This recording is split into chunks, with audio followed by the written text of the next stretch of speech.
How to Speak Money, What the Money People Say and What It Really Means by John Lancaster. Okay, so just finished reading this book, How to Speak Money. Really good book about the language of money.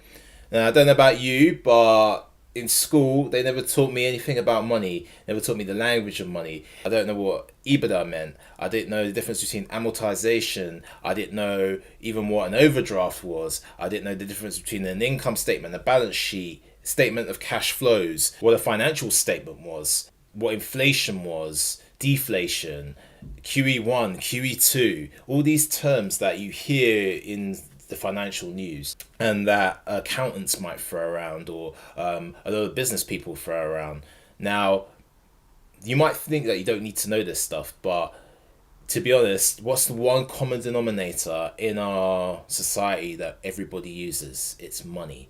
You could be a lawyer, a doctor, a filmmaker, an actor, a makeup artist, a blogger, a hairdresser, a school teacher, whatever. No matter what you are, you use money. Why? Because it's a means of exchange. Now, it's been a means of exchange for thousands of years. Now, one of the things I think is a terrible tragedy with the school system. By design, they don't teach you this stuff. Now, I always ask myself why. Was I 18 years old on the way to university? I had no idea what an overdraft was. I got myself in so much debt, and it really annoys me. Got into student debt. Over a degree in which you're told you're guaranteed a job, and we all know that's not the case. Let's be real. When you leave university, or when I left university, anyway, I'll speak from my own experience. What did they ask me? What experience do you have? What experience do you have? So, but it's like, well, I have no experience. I spent the last 3-4 years in university studying because I was told that would get me a job, but that was obviously not true. So, you spend a lot of time at school, but they don't teach you these things. There's a lot of things, other subjects as well, like human psychology and how to deal with people, social skills. All these kind of things are kind of suppressed by the school system. Money is one of the things you would think that they would teach. They talk about English, maths, and science and all this business, but at the end of the day, what was everybody spending most of their time doing? They're at work. Why are they at work? Yes, you might love what you do in your career, but you're not doing it for free. You're doing it so that you can support your life, so that you have an income, so that you can do the things you like to do in your spare time, so you can buy new equipment for your career, so you can feed your kids, so you have a home to live in. Most people don't know how to buy homes. They have no idea about real estate investing, property investing. Most people think I need to save money, have good credit so that I can get a mortgage and have enough money for a down payment on a house, which is one of the most inefficient ways to buy a property. If you know anything about property investing, there's like 100 different ways. There's creative financing, there's seller financing. There's so many different ways of purchasing properties that people who have taken the time to learn how to be a property investor understand that people who don't. Which is unfortunately the majority of society. And we all need a place to live. Another book I will be reviewing is this one by Gary Keller, the Millionaire Real Estate Investor. I'll be reviewing that another time. Again, it's knowledge that we need, But this book is really good because the language of money is, as Warren Buffett says, the language of business is the language of accounting. Now, if you don't understand accounting terminology, you won't do well in business. And this is why a lot of businesses fail. It's not because business is hard. It's because most of us haven't been educated in the language of money. So when it comes to, right, we want to start a business, but we don't know how to read a financial statement. We're looking at revenue streams coming in and we think we're making money. But yet the income, the financial, if you look at the full picture, you see actually you're losing money. And a good CPA will be able to tell you that. We don't hire CPAs, but even if you hire a CPA, you still need to understand the language of money. And when I think about it, if you look at your job, I'm sure there's so-called jargon in your job. I know for me as a filmmaker, there's jargon that we use that the outside world don't know.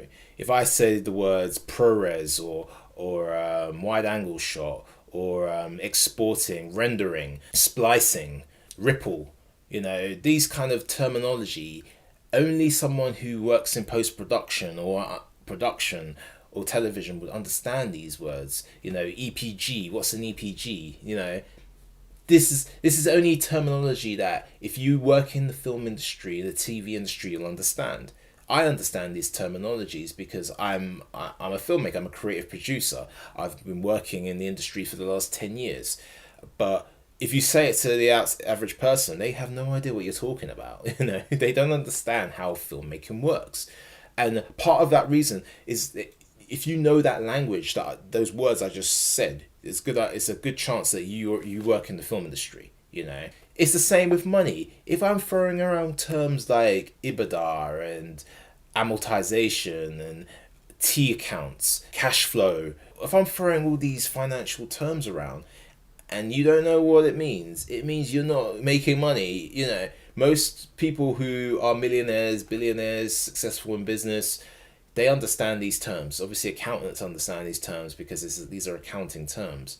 But there are a lot of entrepreneurs, people who try and start businesses, don't understand these things.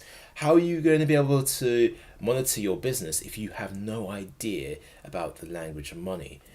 So this book, it really is good. I mean, this guy, John Lancaster, he kind of talks about the history of language and the history of the language of money. Actually, it goes as far back as obviously ancient Egypt and how they were prosperous and how certain people had advantages over other people because they could measure the wealth of the nation there was something called the Nilometer, which measured the floodplains of the Nile. So if there was too much water, then obviously there'd be a catastrophe. If there was not enough, then there would be famine. They needed to be just the right amount. And through that Nilometer, they could determine sort of the agriculture of Egypt. They could determine the wealth and of the land. And only these few priests kind of had that knowledge of how to use it. It was quite a complex device. But these people, they controlled the economy of Egypt because they had this knowledge and most people didn't, which is why these people had power versus other people who didn't. And it's the same with money. It's a control of resources. It's a control of energy as well, because all money is today is a fiat currency. See, if you don't, again, fiat, what does that mean? If you don't know what that means, you better know, because it's in your pocket, it's in your bank account, it's what you're using to purchase your goods, services, and to pay your rent every month. If you don't understand this, you are the sucker, because fiat currency, what it means is it's a economic monetary system in which it's not backed by anything, in which governments can print it at will. It has no intrinsic value. Again, what does intrinsic mean? It has no intrinsic value, meaning that it's not backed by anything. Before 1971, before President Nixon took the US dollar off the gold standard, which was a Bretton Woods agreement, I believe, in which all currencies of the world's reserve currencies was backed by the US dollar, which was in turn backed by gold, in the physical gold in the reserve in the bank. So when you look at a £5 note or a dollar note, you'll see pay the bearer on demand the sum of £5. What that meant is that you could go to the bank, put that note down. It's like a loan note, and say, I want my £5 worth of gold. It was basically a receipt. And now we just use these receipts, and because they have nothing backed by them, they're free to print them as much as they want. So this is what inflation is. Inflation is, again, understanding what inflation is. It's not prices going up. It's not the value of this camera or, this t-shirt going up.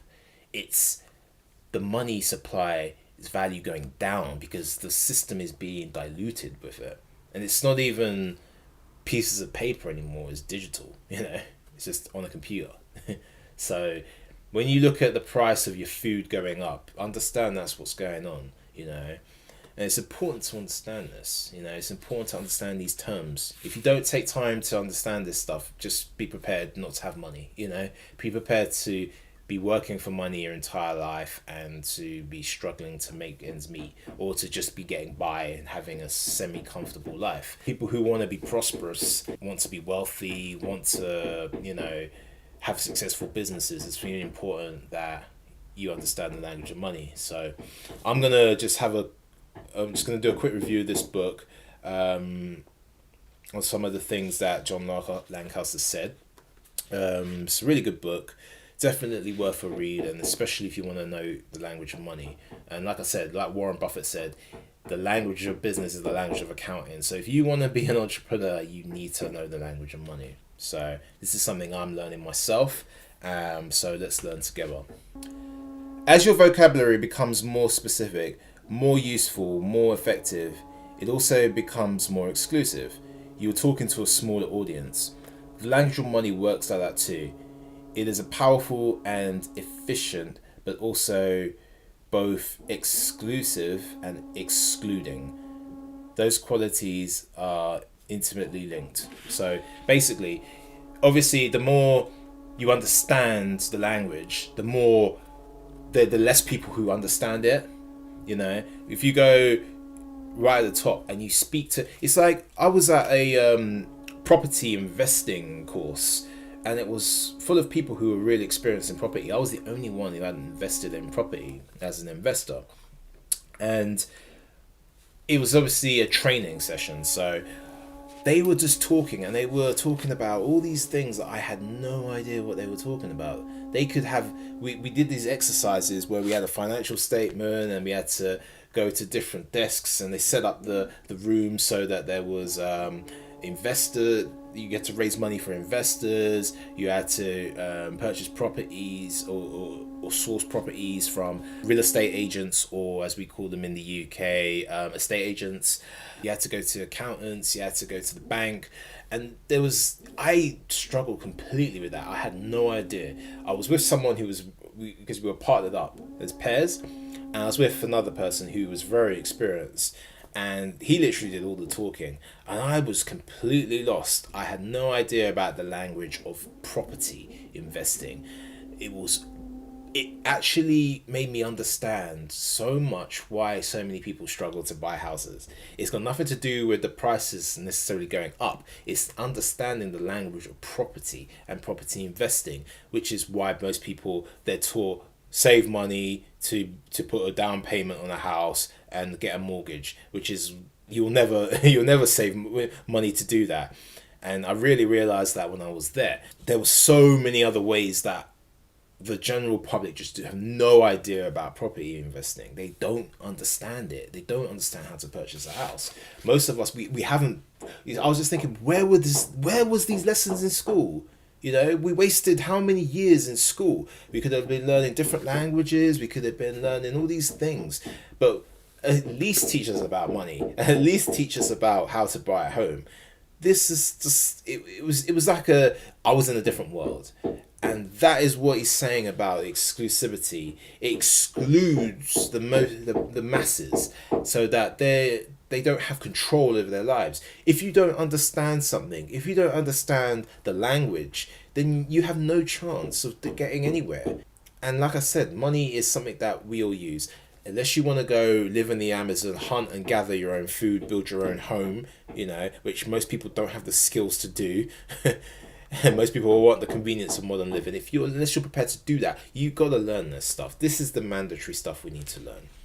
No matter what you do in your life, we all gonna lose money. It's not a bad thing. It's allowed us to have all this prosperity. Think about it. When you sat down for breakfast today, when you had your coffee, did you go and collect those coffee beans from Colombia? The eggs, did you raise the chickens? And then watch them hatch the eggs, and then take the eggs from there. The milk, did you go and milk a cow? The bacon, did you have to go and kill an animal did you have to go and kill a pig to create that bacon? Or those vegetables, did you have to grow those vegetables? Did you have to understand the soil, the erosion, how to farm? Did you have to wait for the crops to grow? No, it was provided by someone else. So obviously it's a means of exchange. That's how we used to operate, barter and exchange. So it's something that you need. We all need to understand this. If you want to have the convenience of modern living and the way that we live in our society today, you need to understand money, or you need to go and live in the Amazon with the Amazonians, or the Maori people, or the Maasai warriors in the savannah, and hunt, gather your own food, that, and make your own homes. That's the options we have, really. So this book, I mean, it really does go into details about the history of money. The first part is all about the language of money, where it came from. The second part is like a lexicon of money. So it's a glossy of all these financial terms. I mean, I'm going to read some of them to you. Amortization, the term I mentioned earlier. So this is what amortization means. The process by which the value of something is reduced or written down over time on a set of accounts. If you buy a new computer for £1,200 at the rate in which it amortizes at 25%, after a year, your computer is now worth £900. You can then put this £300 of loss on your company balance sheet for that year. Why would you want to do that? Because the loss allows you to reduce the amount of tax that you have to pay. The tax rules for amortization are very complicated as a way of stopping people pulling accounting tricks with it, which is a sure sign that the company tries to pull out of accounting tricks with it. So again, not understanding amortization can lose you a lot of money. You need to understand that, because when you're buying equipment for your company, say you need computers, most businesses use computers. Now, if the computer goes down in value as soon as you purchase it, most things you purchase depreciate, meaning they go down in value. So as an accounting tax write-off, you can put that on your balance sheet as a loss, and not understanding that is a big deal in business. This could be the difference between losing money and your business staying afloat, Not understanding where the value of things you purchase and understanding how to account for the things you purchase can have a detriment on your business as an entrepreneur. So again, we need to know these terms. I'm really passionate about this because it's crazy that people focus on the wrong things. They think, the way you get ahead is working hard. No, that's not the way you get ahead. The way you get ahead is by working smart, by being efficient. Like what they say in engineering, the goal is not to increase the input, it's to do more with less. So minimum input, maximum output. It's like how humans have evolved in time. We didn't, our society hasn't grown because we work harder. It's because we become more efficient with tools. We were able to overcome a lot of things in nature because we became more efficient with tools. We started using spears. Spears gave us leverage. It gave us an extra tool to hunt and gather our food. Just the same way today, you can get in a plane and it takes you 12 hours to go thousands of miles across the world, which you may never have been able to achieve before. It might have taken you like 10 years crossing across mountains and valleys and seas and having to die on the way there to get all the way to China. That would never happen that's the convenience of using tools. So there's less input, more output. And that is what understanding the language of money can do for you and your family, Ebitda is another word. Acronym used by students of the stock market and business in general. It stands for earnings before interest, tax, depreciation, and amortization. Ebitda is the raw measure of how much money a company is earning before it has to pay out these various financial costs. Once they are paid out, the earnings can look very different. But because most of these costs are tweakable and can refer to events carried over from or carried over to other years, it is useful to be able to look past them as the underlying earnings. The picture of the company's finances with and without Ebitda is a bit like looking at someone's earnings before tax mortgage payments, credit card payments, and clever accountancy advice. Again, so Ebitda, another word that you need to understand. Equities, something you may have heard, a word that you might have heard, equity. What you invest in when you buy a share in a company. Bear in mind the typical oversimplified balance sheet.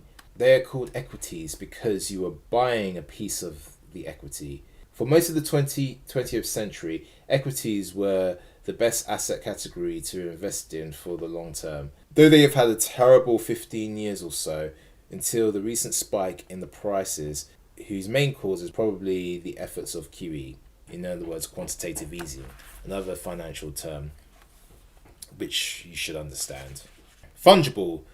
Something is fungible if it can be substituted in part or in whole by the equivalent amount of the same thing. Money is fungible. Indeed, that's one of the main things about it. You can swap two £50 notes for 100 £1 coins, or £10 notes, or whatever. It is all the same thing. Commodities are fungible. Oil, coffee, gold. It follows that anything fungible is much more easily traded than something that isn't. Fungible things are the basis of all currencies. What's another good word? Inflation. Again, a word that a lot of us hear. The process by which things go up in price over time. To put it differently, it is the process by which money loses value over time. By a continuing process of inflation, governments can confiscate secretly and unobserved an important part of the wealth of their citizens. By this method, they do not only confiscate, but they confiscate arbitrarily. And while the process impoverishes many, it actually enriches some. If you understood this, really, I mean, would you save money? Think about it. You're saving a asset which is decreasing in value, cash. This is why the rich invest in businesses, in property. They put money in commodities such as gold and oil and gas and things like that, because these things appreciate in value. They have intrinsic value that is useful to the population that they can sell. You know, if you buy a property, you sell the property each month in the form of rent to your tenants, which makes you money.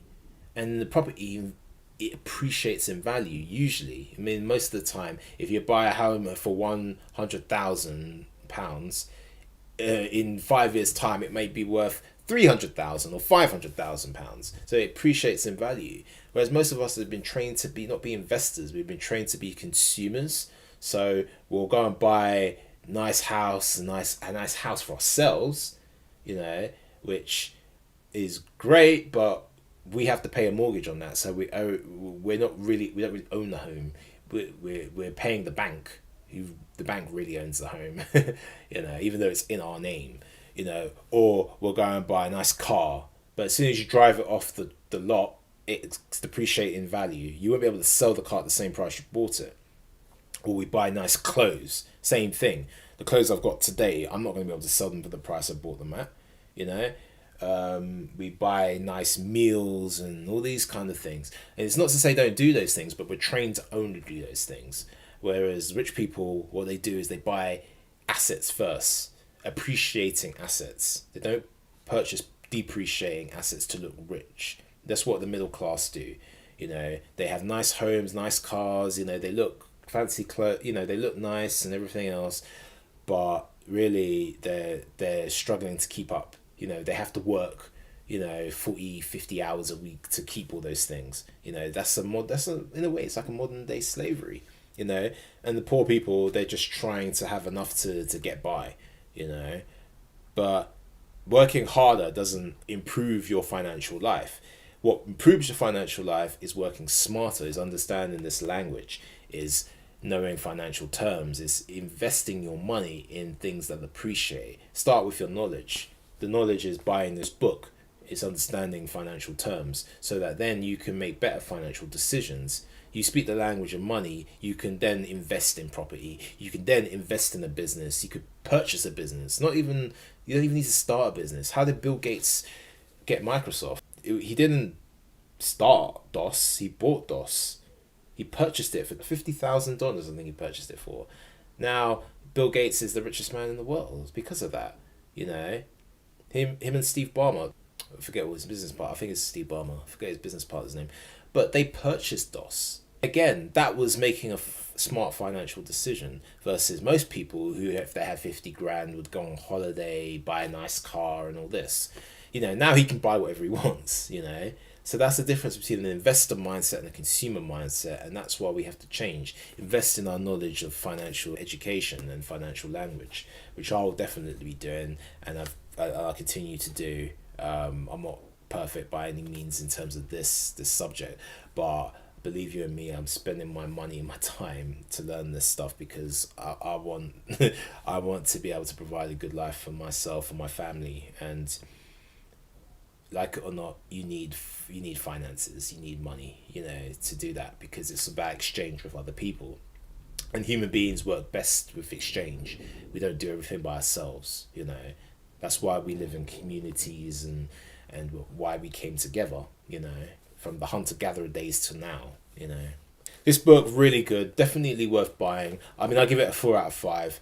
Absolutely worth buying, because, when you're reading through these financial terms, you can tend to turn off, but I would say read it and read it again and then read it again so you know the language. I'm going to read the glossy at the end. I'm going to use it as a reference point for when I don't understand some financial terms, and I'm going to read it over and over again just to get the memory of what these words mean in my head, because it's better to know this knowledge than it is to know what Kim Kardashian had for breakfast. That's useless to me, you know. She's smart, she understands social media marketing, she's made herself a multi-millionaire, you know, because of that. But me knowing what she had for breakfast isn't useful.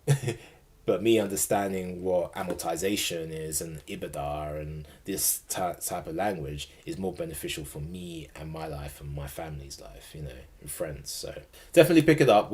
Definitely worth picking up. Highly recommended. And educate yourself on the language of money. Do yourself a favor. Do what the school system didn't do. If you got kids, start them early, you know. So by the time they're adults, they're already financially set, financially free. So if you like this video, like, share and subscribe. Check the links here. Check this one on Warren Buffett. It's a long video, but highly recommend it. Warren Buffett is the second richest man in the world. He knows what he's talking about. You want to know about business investing, check that video out. And check out my playlist of the other books I've reviewed. And I'll see you again on the channel for some more book reviews.